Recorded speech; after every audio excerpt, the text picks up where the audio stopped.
Hey everyone, it's Rachel from Wild Backyard Soaps. Thanks for joining me today for another soapy adventure. So we live in the Black Hills of South Dakota and it is absolutely gorgeous here. In fact, the trail right up the road from our house has a beautiful view of the hills, and if you go to the Badlands it looks really cool. If you go on Needles Highway or Iron Mountain Road and drive around in the Wilderness Loop in Custer State Park, so many beautiful areas around here. So I'll share a few pictures right now.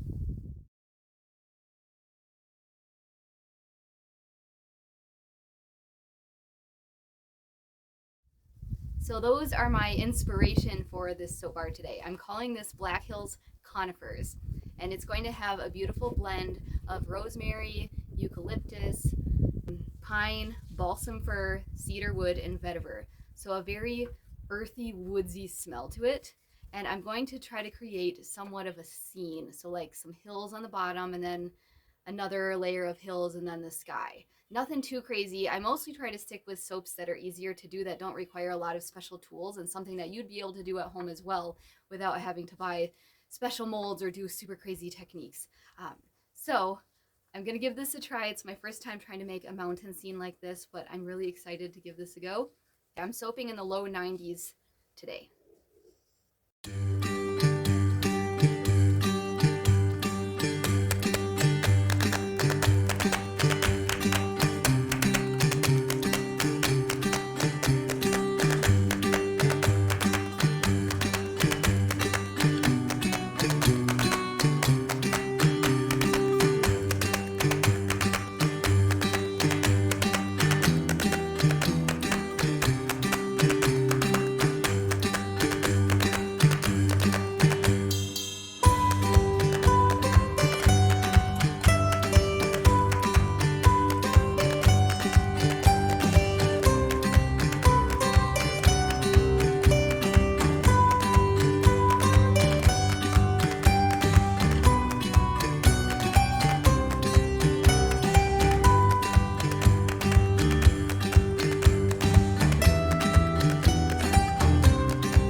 So I think we're gonna call it good.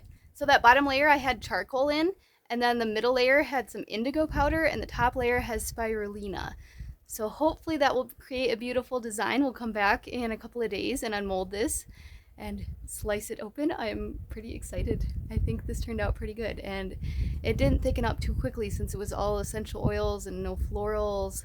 So yeah, I'm kind of liking this gloppy top right now. I'm not even gonna touch it. I'm just gonna leave it just like that. All right, see you soon. This particular one I had in a silicone mold, as you saw.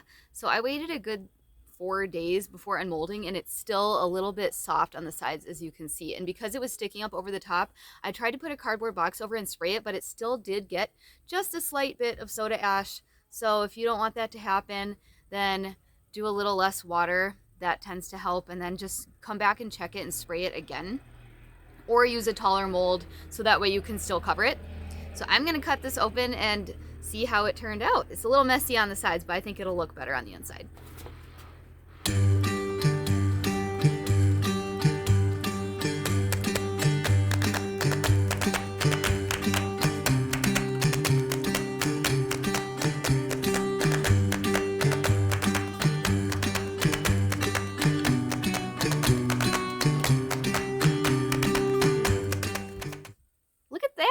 Fun rustic little design here. If I was being super cool, I could have made some kind of a plastic like patterned thing that I stuck on top, or I could have done the layers one at a time in separate batches. But I was trying to just do something simple and easy that you could totally do from home with a spatula and a spoon, which is what I did here. And I'd say that's a pretty fun design and turned out pretty nice, wouldn't you say? And I love the way the indigo and the charcoal, oh, that got a little messy on that side. But the indigo and the charcoal colors complement each other really nicely, and the spirulina kind of, it could be either sky or it could be like a tree line. So I'm in love with this. Let's cut open some more of these.